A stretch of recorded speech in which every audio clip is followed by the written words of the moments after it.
Selamat pagi Bapak dosen pengajar mata kuliah Manajemen Keuangan. Terima kasih untuk kesempatannya. Berikut saya akan menjelaskan materi tentang saham dan obligasi.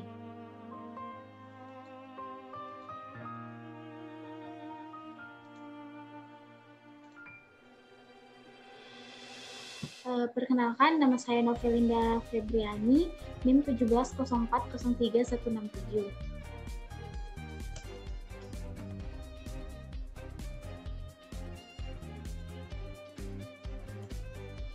Berikut adalah referensi yang saya gunakan dalam membuat PPT saya. Yang pertama ada saham. Saham adalah bukti kepemilikan suatu perusahaan yang merupakan klaim atas penghasilan dan kekayaan perseroan. Perusahaan yang sahamnya dapat dibeli di Bursa Efek Indonesia disebut perusahaan tercatat. Wujud saham biasanya berbentuk selembar kertas, di mana di dalamnya disebutkan bahwa pemilik surat berharga itu adalah pemilik perusahaan yang menerbitkan surat tersebut.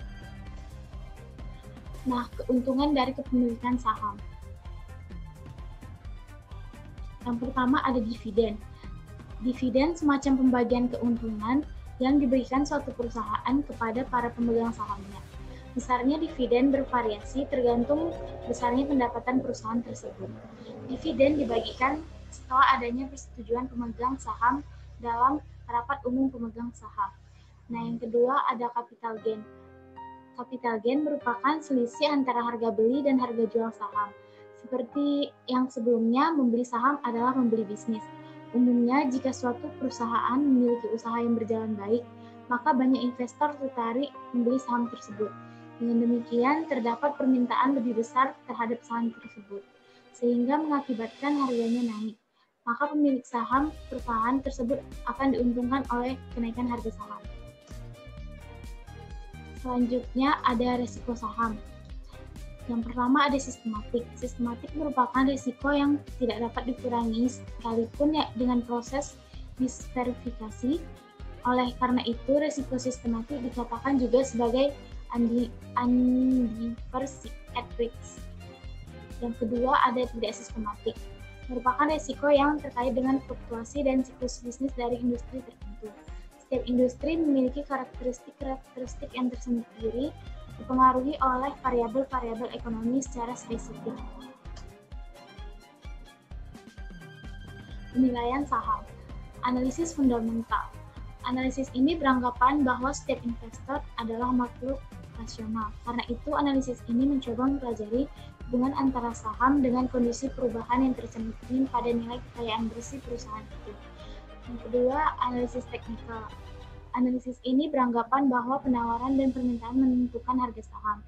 Para analisis teknikal lebih banyak menggunakan informasi yang timbul dari luar perusahaan yang memiliki dampak terhadap perusahaan daripada informasi intern perusahaan. Selanjutnya, obligasi. Obligasi adalah instrumen hutang jangka panjang yang digunakan oleh perusahaan atau negara untuk mendapatkan sejumlah dana dari berbagai kelompok pemberi pinjaman. Kebanyakan obligasi membayar bunga setiap semester pada tingkat kupon tertentu dan memiliki jatuh tempo antara sampai dengan 30 tahun di masa saat itu. Pemegang obligasi akan menerima pelunasan sesuai dengan nilai. Yang kemudian, keuntungan obligasi. Yang pertama, memberikan pendapatan tetap berupa kupon.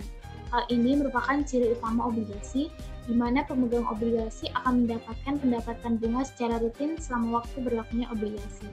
Yang kedua, keuntungan atas penjualan obligasi atau capital gain. Pemegang obligasi juga dapat memperjualbelikan obligasi yang dimilikinya. Karena itu, bila Anda menjual lebih tinggi dibandingkan dengan harga saat Anda membelinya, maka Anda sebagai pemegang obligasi memperoleh selisih yang disebut dengan capital gain. Jenis-jenis obligasi. Yang pertama ada obligasi retail, obligasi korporasi, obligasi pemerintah, obligasi konvensional, obligasi kupon bond, dan obligasi munisipal. Karakteristik obligasi.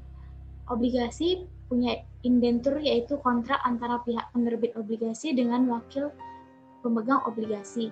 Obligasi punya klaim terhadap aset dan pendapatan perusahaan. Artinya, Jika perusahaan penerbit obligasi bangkrut, maka pemegang obligasi mendapat hak pertama untuk didahulukan saat terjadi penjualan aset. Instrumen ini selalu punya nilai nominal yang tertera dalam lembar obligasi dan setiap penerbitan obligasi selalu disertai dengan kupon dengan tingkat suku bunga tertentu. Instrumen ini selalu punya nilai nominal yang tertera dalam lembar obligasi dan setiap penerbitan obligasi selalu disertai dengan kupon dengan tingkat suku bunga tertentu. Bunga ini bisa dibayar setiap 6 bulan, 3 bulan, 4 bulan. Kemudian ada harga obligasi. Harga jual beli obligasi tidak selalu sebesar nilai nominalnya. Misalnya harga ditentukan oleh tingkat bunga obligasi.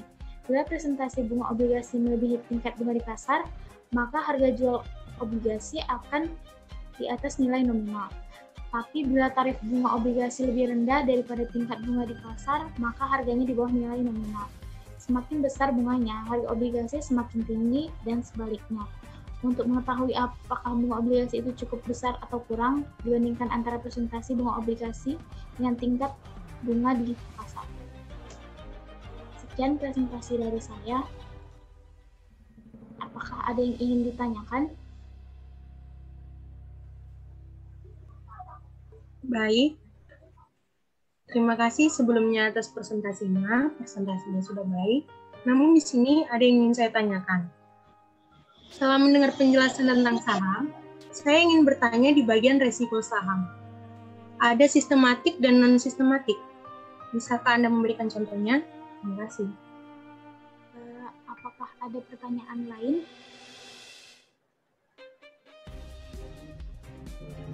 Baiklah.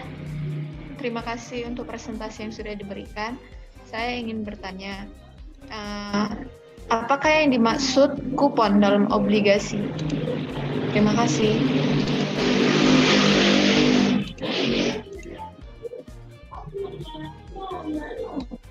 Baik, saya akan coba menjawab pertanyaan dari Saudari Genta.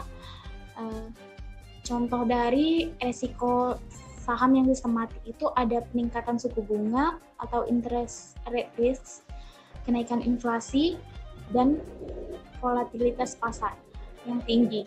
Sedangkan risiko likuiditasnya ada risiko kebangkrutan dan risiko tuntutan hukum. Nah, saya akan coba menjawab pertanyaan dari Saudari Fioria. Kupon atau tingkat bunga merupakan imbal hasil yang diikutsertakan dalam nilai nominal dan wajib dibayar pada pemegang obligasi. Kupon ini dibayarkan secara periodik tertentu. Bagaimana dengan jawabannya? Apakah sudah mengerti? Sudah jelas. Sekian presentasi saya. Terima kasih. Selamat pagi.